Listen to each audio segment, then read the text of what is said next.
Hello everyone. So இந்த video பார்த்தீங்கன்னா வந்து மார்ஷல் யூனிவர்ஸில் சீசன் 1ல் 11, 12 இது வந்து ஃபைனல் எபிசோட். இந்த 2 எபிசோட் முடிஞ்சால் அந்த சீசனில் வந்து ஃபஸ்ட் சீன் முடிஞ்சு.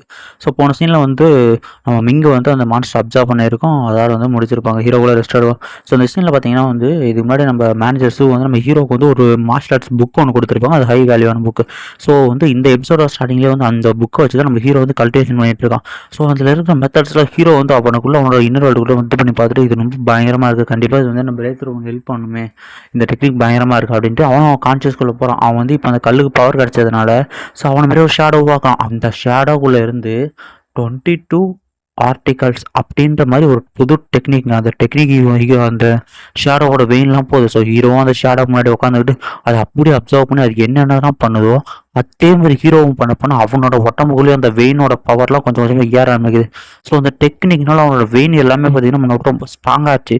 ஹீரோ உடனே வந்து எந்திரிச்சு இந்த மாதிரி சொல்கிறான், இப்போ வந்து என்னோடய வெயின் வந்து இன்னும் முன்னோட ரொம்ப பயங்கர திக்காகிடுச்சு, இது வந்து ரொம்ப நல்லது, கண்டிப்பாக இந்த இடத்துல வந்து நான் பிரேக் த்ரூ பண்ணி ஆகணும், இந்த சான்ஸ் விட்டால் வேறு சான்ஸே எனக்கு கிடைக்காது அப்படின்ட்டு அவனும் அந்த 3 கிறிஸ்டல் எடுக்கிறான். கண்டிப்பாக அந்த இதுக்குள்ளே இந்தியன் பவர் வந்து எனக்கு யூஸ்ஃபுல்லாக இருக்கும் அப்படின்ட்டு அவனும் அந்த கிறிஸ்டலில் பவரை செலுத்த. ஸோ அதிலிருந்து கொஞ்சம் கொஞ்சம் எனர்ஜியாக வந்து ஹீரோட உடம்புக்குள்ளே கொஞ்சம் கொஞ்சமாக அந்த வெயின் மூலியமாக போகுது. ஆல்ரெடி வெயின் ஸ்ட்ராங் ஆனாலும் அந்த பவரை தாங்க ஹீரோ சொல்கிறான், கண்டிப்பாக அந்த நேரத்தில் நான் பிரேக் த்ரூ பண்ணி ஆகணும் இந்த பவர் வச்சு அப்படின்ட்டு அவனும் பிரேக் த்ரூ பண்ண ட்ரை பண்ணிட்டு இருக்காங்க. ஸோ அந்த பவர் எல்லாத்தையும் அவன் ஒரு கோர் மாதிரி ரெடி பண்ணுறான். இந்த நேரத்தில் நம்ம டேங்க் போனால் நம்ம ஹீரோவே நினச்சிட்டு இருக்க அவன் கூட இருக்கணும். இந்த மாதிரி வந்து நம்ம ஃபேமிலி போன நேரம் ஆச்சு, உன்னோட பிரதர் கண்டிப்பாக சால்வ் பண்ணுறது அவனோட நம்பிக்கை அப்படிங்கிறாங்க. ஸோ நம்ம ஹீரோவும் அதை கஷ்டப்பட்டு ஒரு பவர் கண்டென்ஸ் பண்ணி அவனை வந்து பிரேக் த்ரூ பண்ணிடுறான். ஸோ இந்த சீரீஸில் பார்த்தீங்கன்னா பிரேக் த்ரூ வந்து வெளில பார்த்தீங்கன்னா ஒரு பால் மாதிரி கிரியேட் பண்ணுவாங்க, கூட அதை சாப்பிட்டோன்னே அவங்க வந்து பிரேக் த்ரூ ஆகிடுவாங்க. ஸோ ஹீரோவும் அதை பரவாயில்ல, நான் அந்த மாதிரி வந்து 8 ஸ்டார் யாண்ட் அவனுக்கு வந்து ரீச் ஆகிட்டா அப்படின்ட்டு அவர் சாப்பிட்ட உடனே ஒரு பவர் ஃப்ளக்சுவேஷன் அந்த இடத்துல பில்லர் மாதிரி எனர்ஜி பயணம் பரவுதுங்க.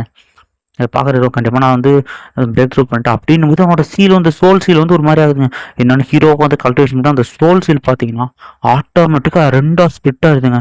இதை பார்த்தோன்னா ஹீரோக்குள்ள சரி சந்தோஷம். அவன் வந்து இப்போ வந்து 2nd ரேங்க் வந்து ரீச் பண்ணிட்டான் மென்டல் பவரில். இதை பார்த்தீங்கன்னா கண்டிப்பாக நான் வந்து இப்போ அந்த வெயிடாங்க கூட சண்டை போகிறது நான் தகுதியான ஆகிட்டேன், கண்டிப்பாக நான் அவ்வளோ சீக்கிரம் தோக்க மாட்டேன் அப்படின்னு சொல்கிறதோட இந்த சீன் வந்து இங்கே கட் பண்ணிட்டாங்க. ஸோ நெக்ஸ்ட் சீனில் பார்த்தீங்கன்னா நம்ம 1000 கூட அசோசியேஷனில் வந்து நம்ம மேனேஜர்ஸும் வந்து ஹீரோ வந்து எங்கேயோ ஒரு இடத்துக்கு கூப்பிட்டு போயிட்டுருக்காங்க. ஸ்பைஸும் வந்து நம்ம ஹீரோவும் மேனேஜரும் வேடிக்கை பார்த்துக்கிட்டு இருக்கு. மேனேஜர் சொல்கிறாங்க, நீ முன்னாடி போனால் அந்த மாதிரி வரேன் அப்படின்ட்டு கூப்பிட்டு போகிறாங்க. அவங்களும் வந்து ஹீரோ வந்து கேட்டே போகிறான், எங்கே தான் கூப்பிட்டு போகிறீங்க அப்படின்னு கேட்டால் ஒரு இடத்த காட்டினா உள்ளே பார்த்தீங்கன்னா நம்ம டேங்க் பொண்ணு, நம்ம தாத்தா, ஹீரோட அப்பா எல்லாருமே இருக்காங்க. இதை பார்த்தோன்னா ஹீரோக்குள்ள வந்து சரி சந்தோஷமாச்சு. இந்த மாதிரி வந்து நீங்கள் எப்போ இங்கே வந்தீங்க, பரவாயில்ல நீங்கள் வந்து சேஃபாக இருக்கீங்கன்னு நினச்சா எனக்கு ரொம்ப சந்தோஷமாக இருக்குது, அந்த பிளட் டாச்சதுனால உங்களுக்கு வந்து பிரச்சனை இல்லையா அப்படின்ற மாதிரி ஹீரோ இது பண்ணால் நம்ம ஹீரோ அப்போ சொல்ல ஒன்றுமே பிரச்சனை இல்லை, இந்த மாதிரி இந்த 1000 கோல்டு அசோசியேஷன் இவங்க தான் பார்த்துறாங்க அப்படின்னா உடனே ஷூ திரும்பி இந்த மாதிரி ரொம்ப தேங்க்ஸ் பாருங்கட்டா. சரி ஓகே நீங்கள் பேசிட்டே இருங்க, நாங்கள் வந்து கிளம்புறோம். ஷூ வந்து கிளம்புறாங்க. நெக்ஸ்ட் சீனில் வந்து தாத்தா கேட்டுக்கிட்டு இருக்காரு, நாளைக்கு வந்து நீ சண்டை போடணும்னு அவசியம் இல்லை, உனக்கு வந்து இதுவாக இருந்தால் விட்டுறா, பார்த்துக்கலாம், நம்ம வந்து இப்போ தான் 1000 அசோசியேஷன் நம்ம கூட இருக்கிறவங்கிட்ட நீங்கள் ஒன்றும் கவலைப்படாதீங்க தாத்தா, நான் வந்து இப்போ என்னோட நல்லா பவர்ஃபுல் ஆகிட்டேன், நான் வந்து என்னை பார்த்துக்க முடியும், அவனை என்னால் தோக்கடிக்க முடியும் அப்படின்னு சொல்லிட்டு இருக்காங்க. ஸோ நம்ம தாத்தா வந்து இதெல்லாம் கேட்டுகிட்டே வந்து சொல்கிறாரு, சரி ஓகே இவனால் முடியுமான்னு தெரியல அப்படின்ட்டு அவரும் திங்க் பண்ணிட்டு உடனே அவரும் சொல்கிறார், இந்த மாதிரி வந்து இப்போயே சொல்கிற நல்லா கேட்டுக்க, இது வந்து லைஃப் அண்ட் டெத் பேட்டில், உங்களோட உயிரே போகிறது கூட வாய்ப்பு இருக்குன்னா இந்தமாரி ஒன்றும் பிரச்சனை எனக்கு என்னால் சொல்லணும், நீங்கள் டேங்க் பண்ண மட்டும் நீங்கள் என்ன காப்பாற்றுக்கணும். தாத்தா உடனே ஒரு ஹேண்ட் பவர் வச்சு ஒரு அடிக்கிற அந்த டெக்னிக் பேர் சூட்டி ஆன் ஃபிங்கர் அப்படின்ட்டு அதை வந்து ஹீரோ பிளாக் பண்ணாமல் பாருங்க. அந்த பவர் ஃப்ளக்சுவேஷன்லேயே அந்த ஸ்பைக் வந்து தெரிஞ்சிச்சு எவனோ ஒரு ஐலில் கட்டி இருக்கான் அவனை கிளம்ப. ஸோ நெக்ஸ்ட் சீனில் வந்து தாத்தா கேட்குறான், நீ எப்படி இது மாதிரி சின்ன வயசு வந்து 8 ஸ்டார் ஈவெண்ட் அவனுக்கு ரீச் பண்ணேன் அப்படின்னு ஆச்சரியப்படுது. ஹீரோட அப்பாலாம் சரி சந்தோஷம், ஹீரோட அப்பா பரவாயில்ல நீ வந்து முன்னோட ஸ்ட்ராங் ஆகிட்டேன், உடனே டேங்க் பண்ண சொல்கிறாங்க, அந்த மாதிரி நீ வந்து தாத்தாவோட ஸ்ட்ராங் ஆகிட்டீங்க பிரதர் அப்படின்னு சொல்லுவேன். ஹீரோ சொல்கிறான், கண்டிப்பாக நான் கூட வந்து நாளைக்கு தோக்க மாட்டேன், நீங்கள் யாரும் கவலைப்பட தேவையில்ல அப்படின்ட்டு ஹீரோ சொல்கிறான். அதோட வந்து இந்த சீன் கட் ஆகுது. ஸோ வந்து நாளைக்கு நடக்க போகிற போட்டிக்கு தான் வேண்டாங்க. ஸோ நாளைக்கு நடக்க போகிற போட்டியை பார்க்க வந்து நம்ம 1000 கூட அசோசியேஷன் வராங்க. ஸோ அவங்க முன்னாடி வந்து ஹீரோ வந்து எல்லாரும் ஒரு வணக்கத்தை வைக்கிறாங்க. ஸோ எல்லாருமே பார்த்தீங்கன்னா வெயிடாங் அப்படின்ட்டு அவனோட பேர் தான் கத்திக்கிட்டு இருக்கானுங்க. நம்ம ஹீரோ வந்து இந்த இடத்த விட்டு போனோம் எல்லாம் கத்திக்கிட்டு இருக்காங்க. ஸோ நம்ம மேனேஜரும் கேட்டு இந்த மாதிரி நீ ஒன்றும் இவங்களை பற்றிலாம் கவலைப்படாத, இந்த மாதிரி வந்து உன்னோட ஆப்பனண்ட்டை வந்துடுவான், அவன் கொஞ்சம் ஸ்ட்ராங்கான பார்த்து சண்டை போடு அப்படின்னா. ஸோ அந்த இடத்துல வெயிடாங்க வந்துடா, பக்கத்தில் இருக்க வந்து அவனோட அண்ணனாங்க, அவன் வந்து உல்ஃப் கேங்கை சேர்ந்தவன், இவன் வந்து பிளட் கிளாத் செட்டு, அவன் வந்து அண்ணன் வந்து உல்ஃப் கேங்கு. ஸோ இவன் நெக்ஸ்ட் ஒருத்தவங்க அறிவிக்கிறார். ஸோ இந்த இடத்துக்கும் பார்த்தீங்கன்னா இந்த வெயிடாங்கும் நம்ம லிங்டாங்கும் வந்து லைஃப் அண்ட் டெத் பேட்டில் இதுமாரி வந்து 2 பேர் என்னக்கு வாங்கினோடனே இந்த வெயிடாங்க முன்னாடி எதிர்க்க வச்சுட்டு டே பயந்தாங்க எலியே ஒடுங்க வாடா என்ன பயப்படுறாடா அப்படின்னு கேட்டுக்க ஹீரோவும் டென்ஷன் ஆகிட்டு மேலே இருந்து குதிச்சு இந்த மாதிரி வந்து பார்த்துக்கிறேன்டா வரேன்டா அப்படின்ட்டு போகிறான். ஸோ நெக்ஸ்ட் சீனில் இந்த சீன்லேயே பார்த்தீங்கன்னா நம்ம டேங்க் பண்ண பக்கத்தில் ஒரு ஸ்பை மாரி வந்து ஒருத்தன் நிற்கிறாங்க. இவனும் சொல்கிறான், இன்றைக்கி நான் உன்னை இதே இடத்துல கொல்றா எலியே அப்படின்ட்டு அவனும் பவர் ரிலீஸ் பண்ணால் தலைவனாகவும் பவர் ரிலீஸ் பண்ணலாம். இதை பார்த்துட்டு நீ எப்படா அந்த அளவுக்கு பவர்ஃபுல்லான லாஸ்ட் டைமோட அப்படின்னு ஆச்சரியப்படுறான். 2 பேரும் வந்து ஃபைட்டை ஸ்டார்ட் பண்ணிடுறாங்க. ஸோ 2 பேரும் மாற்றி மாற்றி அடிச்சுக்கிறானுங்க. ஹீரோ சொல்கிறான், இப்போ என்ன இவ்வளோ ஸ்ட்ராங்காக இருக்கா முன்னோட அப்படின்ட்டு ஹீரோ சொல்லிக்கிட்டே சண்டை போகிறான். அவனோட பவர் பயங்கரமாக இருக்குது. ஹீரோ போய் தடுக்க அங்கே ஒரு பெரிய பேரியர் இவன் சொல்கிறான், உன்னோட சோல் கூட இங்கேருந்து வெளியே போக முடியாது, அங்கே பயங்கரமான பேரியர் போட்டு வச்சுட்டு ஒரு சோல் பேரியரா. ஸோ இப்போ இந்த சோல் பேரியர்னா ஹீரோவோட சோல் பவரே வந்து அவனால் யூஸ் பண்ண முடியலைங்க. அதை தாண்டி இவனை வந்து வெயிட்டாக மாற்றி மாற்றி அவனோட ஃபிஸ்ட் எனர்ஜி வந்து அட்டாக் பண்ணால். ஸோ ஹீரோ ஒரு கட்டத்தில் அதில் தப்பிச்சிடறான். 2 பேரும் வந்து மாற்றி மாற்றி பண்ணிட்டு அடிக்கிறான். ஆனால் நம்ம ஹீரோ தான் வந்து பின்னாடி போகிறான். என்னன்னு பார்த்தீங்கன்னா வெயிட்டாக வந்து அவ்வளோ பவர்ஃபுல்லாக இருக்காங்க. ஸோ அதை பார்க்குற எல்லாருமே வந்து நம்ம ஹீரோ கண்டிப்பாக தோக்க போகிறோம் அப்படின்னே நினச்சிட்டாங்க. ஸோ நம்ம ஹீரோயின்லாம் கவலைப்படுறாங்க. ஸோ ஹீரோ உடனே அவனோட அந்த சோல் பவர் அந்த நீடில்ஸை வச்சு ட்ராகரை வச்சு அட்டாக் பண்ணாமல் பாருங்க. ஸோ அவனும் தப்பிப்பாங்க. அந்த மாஸ்டர் இவன் எப்படி அதுக்குள்ளே வந்து 2வது சீலை ஓப்பன் பண்ணான் அப்படின்னு ஆச்சரியத்தில் இருக்காரு. இதை பார்க்குறவனை நீ என்ன இன்னைக்கு ட்ரிட் பண்ணாலும் அவனை இது பண்ண மாட்டேன்டா, இன்னைக்கு கண்டிப்பாக அவனை நான் இங்கே வந்து கொல்லுவேன்டா அப்படின்னு ஹீரோவோட மவுண்டன் ட்ரில்ல வந்து அனுப்புவான். ஸோ 2 வந்து மோதிக்கிட்டே இருங்க. ஸோ ஹீரோவும் அதுக்கு இன்னுமே வந்து போஸ்ட் போட எல்லாரும் வந்து சந்தோஷம் கண்டிப்பாக இந்த அட்டாக் வந்து அவனை வந்து இது பண்ணுறோம் தோக்கடிச்சிடும் அப்படின்னு பேசிக்கிட்டே இருக்கும்போது ஸோ ஒரு கட்டத்தில் பார்த்தீங்கன்னா 2 அட்டாக் வந்து பயரும் போது ஹீரோவும் அதிக ஃபோர்ஸ் கொடுத்து போகிறான். எல்லாரும் வந்து பேசிகிட்டு இருக்கும்போது இந்த ஸ்பை என்ன பண்ணுறான், அவன் கையில் ஒரு கத்தியை வச்சு நம்ம டாங் பண்ண வந்து மிரட்டான். அந்த நெக்ஸ்ட் சீனில் பார்த்தீங்கன்னா நம்ம ஹீரோ என்ன பண்ணுவோம் அடி வாங்கிக்கே வருவான். என்ன நடந்துச்சுன்னு ஒன்றும் புரியலைங்க. ஹீரோ தான் பவர்ஃபுல்லாக இருந்தால் நான் எப்படி அடி வாங்கன்னு தெரியல. உடனே அவன் சொல்கிறான், நீ மட்டும் ஏதாவது தப்பு பண்ண உன்னோட சிஸ்டரை வந்து கொண்டுவான்டா அப்படின்னு மாதிரி இவனும் சொல்கிறாங்க. ஒழுங்குதான் அடி வாங்கி சாகுறா, அது இடத்துல உன் உயிர் போகுதுடா அப்படின்னு இவனும் சிரிச்சுக்கிட்டு இருக்க. இந்த ஸ்பை என்ன பண்ணான், அவன் டேங்க் பண்ண கையில் கத்தி வச்சிருவான். இப்போ தான் வந்து ஹீரோ வந்து சொல்கிறான் இந்த மாதிரி என்ன இது பண்ணுறதுன்ட்டு. ஒழுங்குமுறை தான் இந்த மாதிரி பண்ண கேவலமாக இல்லடா, அவங்களுக்கு சண்டை போடுறது என் கூட சண்டை போடுறான் அப்படிங்கிறதோட இந்த எபிசோட் இங்கே முடியுது. So next episode 12th episode இதோட வந்து இந்த அனிமையோட சீசன் 1 முடியுது. ஸோ இந்த எபிசோட ஸ்டார்டிங்கில் வந்து போன சீனில் என்ன நடந்துச்சு அப்படிங்கிறதுலாம் ஒரு சின்ன கிளான்ஸ் மாதிரி காட்டுறாங்க. ஸோ லாஸ்ட்டாக பார்த்தீங்கன்னா நம்ம ஹீரோயின் டேங்க் பண்ண கழுத்தில் வந்து கத்தி வச்சிருப்போம் அந்த ஸ்பை. ஸோ இந்த பேட்டில் பார்த்தீங்கன்னா அந்த அரினாவை தான் காட்டுறாங்க. இப்போ சொல்லிக்கிட்டு இருக்கான், இன்றைக்கி நீ இந்த இடத்துல சாவ போகிற அப்படின்னு. ஹீரோ வந்து அசிங்கமாக திட்டுறாங்க, உனக்குலாம் வெக்கமே இல்லையாடா, இப்படி கோழ மாதிரி அட்டாக் பண்ணிட்டு இருக்க, உனக்கு தைரியம் தான் என்னை வந்து டேரெக்டாக தோக்கடிக்க வேண்டியதானடா அப்படின்னு சொன்னால் நீ வந்து என் பவரில் சப்ரஸ் பண்ணிடலாம் அப்படின்ட்டு ஹீரோ சொல்கிறான். வில்லன் கண்ணு காமிச்ச உடனே அவன் என்ன பண்ணுறான், நம்ம பொண்ணு கழுத்தில் வந்து கத்தி வைக்கவே ஹீரோ டிஸ்ட்ராக்ட் ஆனதாக அந்த நேரத்தில் வந்து அடிச்சு போட்டுறாங்க. இதை பார்க்குற மேனேஜரும் வந்து நான் அந்த மாதிரி ஆள் அனுப்பி அவங்களை காப்பாற்றினா வேணாம், நீ ஏதாவது தப்பு பண்ணால் அவன் வந்து உயிருக்கு ஆபத்தாகும் அப்படின்னா மாஸ்டர் சொல்கிறாரு, நீங்கள் வந்து கவலைப்படாதீங்க, நான் போய் அந்த பொண்ணை வந்து காப்பாற்றுறேன் அப்படிங்கிறாங்க. நெக்ஸ்ட் சீன்லேயே அவனு 2 பேரும் சண்டை விடுங்க. இப்போ என்ன பண்ணுறான், வெயிட்டாங்க அவனோட ஃபுல் பவரை வச்சு ஒரு பயங்கரமான எனர்ஜியை வந்து ரிலீஸ் பண்ணிகிட்டு இருக்கான். இதை பார்க்குற ஹீரோ இது கொஞ்சம் கஷ்டம்னு சொல்லும்போதே அவன் பெரிய ஸ்லாஷ் அட்டாக் மாற்றி மாற்றி இது பண்ண. ஸோ ஹீரோவும் வந்து தொடர்ந்து தப்பிச்சுக்கிட்டே இருக்கான். அவன் ஒரு கட்டத்தில் பயங்கரமாக அடி வாங்குறான். ஸோ அவன் பறந்துகிட்டு இருக்கும்போது ஒவ்வொரு கட்டு அடித்து பேரியில் அடித்து கீழே போகிறான். இதை எல்லாரும் பார்த்தோன்னே கண்டிப்பாக அவன் செத்துருப்பான் இந்நேரம் அப்படின்னு அவங்க அண்ணெல்லாம் சிரிச்சுக்கிட்டு இருக்கான். ஹீரோ வந்து யோசிச்சு பார்க்குறான், ஸோ வந்து என்னோட சோல் பவர் சப்ரஸ் பண்ணப்பட்டிருக்கு, இதை தாண்டி வந்து என்னோட சோல் அட்டாக்கே எங்கேயுமே போகாது, நான் என்ன பண்ணுறதுன்னு தெரியல, எப்படியாவது நான் வந்து டேங்க் பண்ண வந்து காப்பாற்றி ஆகணுமே அப்படின்னு யோசிக்கலாம். சரி ஓகே, நம்ம இதான் ஒரே டிவைன் டீட்டெயில்ஸ் வந்து யூஸ் பண்ண வேண்டியதான் அப்படின்ற மாதிரி ஒரு ஐடியா வருது. ஸோ இவங்க 2 பேரும் அட்டாக் பண்ணாங்க. ஸோ ஹீரோ என்ன பண்ணுறான், முதல்ல வந்து அவனோட பவரை வந்து கேதர் பண்ண ஆரம்பிக்கிறாங்க உள்ளுக்குள்ளேயே. ஸோ வெயிட்டாங்க அவனோட பவர் வச்சு ஸ்லாஷ் அட்டாக் யூஸ் பண்ணால் அவனும் வந்து பவுண்டர் யூஸ் பண்ணுறான். ஒரு கட்டத்தில் பார்த்தீங்கன்னா அவனோட பவுண்டன் பில் கோரே பார்த்தீங்கன்னா வந்து அந்த அட்டாக் தாங்க அப்படின்னு சல்லியே நொறுங்க ஆரம்பிச்சிருது.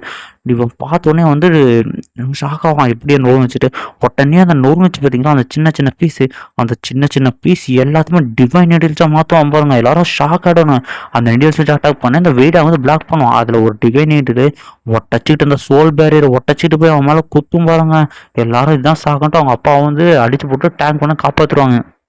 ஹீரோ வந்து சொல்லிக்கிட்டே வரான், என்ன தைரியம் இருந்தால் அப்படி பண்ணுடான்ட்டு. நம்ம பிரசிடென்ட்டும் கண்டிப்பாக வந்து அவன் கொன்னே ஆகணும், இல்லைனா பெரும் பிரச்சனையாகன்ட்டு. அந்த இடத்துக்கு நம்ம மாஸ்டர் வந்து வரவுமே அது என்ன நடந்துச்சுன்னு கேட்டால் ஒன்றும் இல்லை, அந்தமாரி அவன் வந்து டிவைனிட்டியில் வச்சு பேரியர் உடச்சி டேங்க் பண்ண காப்பாற்றினான் அப்படின்ட்டான். நெக்ஸ்ட் சீனில் வந்து அந்த ஸ்பை என்ன பண்ண மறைஞ்சிட்டு டேங்க் பண்ண திரும்ப அட்டாக் பண்ண நம்ம மாஸ்டர் அசால்ட்டாக தடுத்து அவன் அதே இடத்துல போட்டு தள்ளுவார். நான் இருக்கும்போது எவன்ட்டா இப்படி பண்ண தைரியம் இருக்குன்ட்டு. ஸோ ஹீரோவும் திரும்பி பார்த்து, நான் இதே இடத்துல இன்றைக்கே நான் கொள்றேன்டா, என்னென்ன பண்ண தெரியுமா என் ஃபேமிலிக்கு, நாங்கள் சும்மா இருந்தால் தேவையில்லாமல் அந்த பிரச்சனை பண்ணி என் ஃபேமிலியை அழிக்கிறேன்னு சொன்னல அப்படின்னு அவனை ஹுட்ஸியில் வந்து கிரியேட் பண்ணிட்டு இருக்க. உடனே ஹுட்ஸிலோட 5th ஸ்பாம் அப்படின்ட்டு அட்டாக் வந்து பண்ணுறவான் பாருங்க. 2 அட்டாக்கும் ஃபோர்ஸ்ஃபுல்லாக இருக்க ஒரு கட்டத்தில் சுற்றி இருந்தால் பிளாஸ்ட் ஆகி போச்சு அந்த பவர்லாம். ஸோ வந்து ஒருத்தர் ஹீரோ மட்டும் தேய்ச்சிக்கிட்டே வந்து பின்னாடி அதை பார்த்தோன்னே ஹீரோ கொண்டு அவளை கண்டிப்பாக வந்து என்னாச்சுன்னு தெரியல, அவன் ஹீரோடாக இருக்கானோ இல்லை வீடு அங்கே யூடியூப்ல பார்ப்பான், அவனை வந்து ஒத்துக்கிறான் நான் தோத்துட்டேன் அப்படின்ட்டு.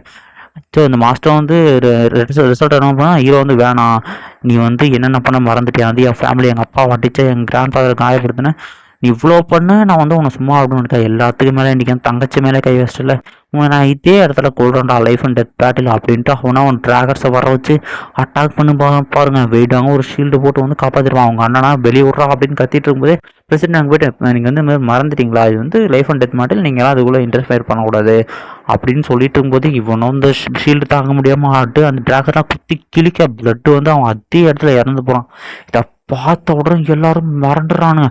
இந்த சின்ன பையன் எப்படி வெயிட் அங்கே தோக்கடிச்சான், பிளட் ப்ராஜெக்டோட லீடரை இப்படி தோக்கடிச்சான் அப்படின்ற ஷாக்கில் இருக்க ஹீரோ ஃபைனலாக அது முடிஞ்சு அப்படின்னு சொல்கிறான். அதோட வந்து இந்த எபிசோடு முடிஞ்சு. அதுக்கப்புறமா பிளட் சாக்லேட்ஸோட எந்த பிரச்சனையும் வரல. ஸோ சில மாதங்களுக்கு அப்புறமா பார்த்தீங்கன்னா இந்த ஒரு குதிரை வண்டி போயிட்டுருக்கு. எல்லோரும் பார்த்தீங்கன்னா இது வந்து லின் ஃபேமிலியோட வந்து கரேஜ் தான். இதில் பார்த்தீங்கன்னா யான் ஸ்டோன் நிறையவே இருக்குது. இப்போல்லாம் அந்த லின் ஃபேமிலி வந்து பயங்கர பவர்ஃபுல்லான ஃபேமிலி ஆகிடுச்சு. நார்த்தன் சிட்டியில் வந்து ஒரு பெரிய மேன்ஷனுமே வாங்கிட்டாங்க அப்படின்றாங்க. ஸோ அவங்க லின் மேன்ஷன் வந்து காட்டுறாங்க. ஸோ அந்த இடத்துக்கு பார்த்தீங்கன்னா 1000 கோல்டு அசோசியேஷனோட சேர்ந்து அந்த பிரசிடென்ட்டோட வந்து வண்டி வருது. பிரசிடென்ட்டை பார்த்தோன்னே அவங்க ஃபேமிலி அவங்க அப்பா சொன்னா வாங்க பிரசிடென்ட் உங்களை வந்து வெயிட் பண்ணிட்டு இருக்கோம் அப்படின்ட்டு உள்ளே கூட்டிகிட்டு இருப்பாங்க. உள்ளே பார்த்தீங்கன்னா நம்ம புலி குட்டி விட்டு நம்ம டேங்க் பண்ண விளையாடிட்டு இருக்க. ஸோ வந்து மாஸ்டர் பிரசிடென்ட்டை பார்த்தோன்னே அவங்க வந்து வணக்கம் வைக்கிறாங்க. பரவாயில்ல, இந்த புலிக்குட்டி நல்லா இருக்குது, இந்த மாதிரி வந்து உன் பிரதர் கல்டிவேஷனுக்காக இந்த ஃப்ளவரை கொண்டு வந்திருக்கு, இது வந்து அவனோட மென்டல் பவர் அதிகமாகும். பிரதர் எங்கன்னு கேட்டால் அவர் வந்து மாஸ்டர் கூட ட்ரைனிங் பண்ணிட்டு இருக்காரு அப்படின்னு காட்டாங்க. நெக்ஸ்ட் சீனில் இந்த இடத்துல பார்த்தீங்கன்னா வந்து நம்ம மாஸ்டர் வந்து ஹீரோ உட்கார வச்சு இந்த மாதிரி உங்கள்கிட்ட ஒரு இன்ஃபர்மேஷன் சொல்லணும் அப்படின்ட்டு இருக்காரு. உடனே ஒரு மென்டல் பவர் வச்சு ஒரு டீயோட பவுலே அந்த டீயில் வந்து காஃபியை ஊற்றி நம்ம ஹீரோ பார்க்க வைக்க அந்த மாதிரி குடிப்பா அப்படின்னோடனே ஹீரோவாகவும் பங்குக்கு அதே மாதிரி அதை ரெண்டுத்தையும் கண்ட்ரோல் பண்ணி ஸோ மாஸ்டருக்கு டீ ஊற்றி மாஸ்டர் வாசலில் நீங்கள் குடிங்க மாஸ்டர் அப்படின்ற மாதிரி சொல்லிட்டு மாஸ்டர் வைக்கிறேன். அதை பார்த்தோன்னே மாஸ்டர் சிரிச்சுட்டு நல்ல பையனாக இருக்கேடா அப்படின்னு சொல்கிறாரு.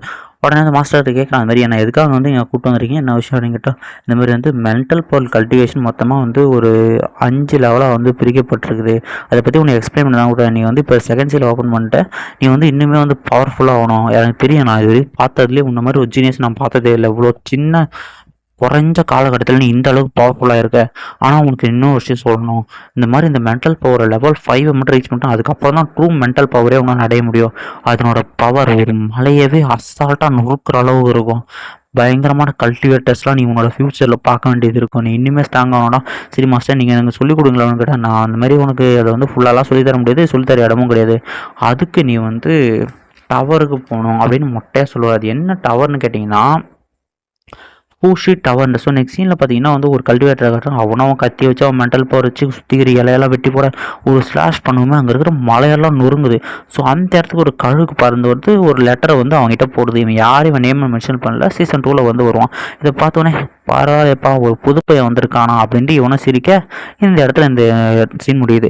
நெக்ஸ்ட் சீனில் பார்த்தீங்கன்னா ஒரே ஒரு தாமரை குளத்துக்கு பக்கத்தில் ஒரு லார்ட் டாக்டர்ஸ் மட்டும் டிஃப்ரெண்ட்டாக பறந்துட்டு வருது. அந்த இடத்துல ஒரு பொண்ணை கட்டுறாங்க. அந்த பொண்ணுகிட்ட போயிட்டு அந்த தாமரை ஓப்பன் பண்ணி ஒரு செய்தி கட்ட அதார வந்து இந்த எபிசோட் எங்கேயே முடிக்கிறாங்க. சீசன் 1ம் இதே இடத்துல முடியுது காஸ். இது அதோட வந்து சீசன் 1 முடிஞ்சு. சீசன் 2 வந்து நான் வேணும்னு கேளுங்க, நான் அப்லோட் பண்ணுறேன். ஸோ இப்போது ஏன்டா வீடியோ வரல அப்படின்னு கேட்டிங்கன்னா, ஆக்சுவலி நான் வந்து வேலைக்கு போயிட்டேன். ஸோ கொஞ்சம் நாளாக கொஞ்சம் பர்சனல் ஒர்க்கு மணி நீட்டாக இருக்கிறதுனால கொஞ்சம் வேலைக்கு போனதுனால கண்டினியூ பண்ண முடியல. இதுக்கப்புறம் தொடர்ந்து வீடியோ போட ட்ரை பண்ணுறேன் காய்ஸ். எல்லாம் லைக் போடுங்க, சப்ஸ்கிரைப் பண்ணுறேங்க. ஸோ வீடியோ எப்படின்ற கமெண்ட்டையும் வந்து கொடுத்துட்டு போயிடுங்க. ஓகே காய்ஸ், பாய் பாய்.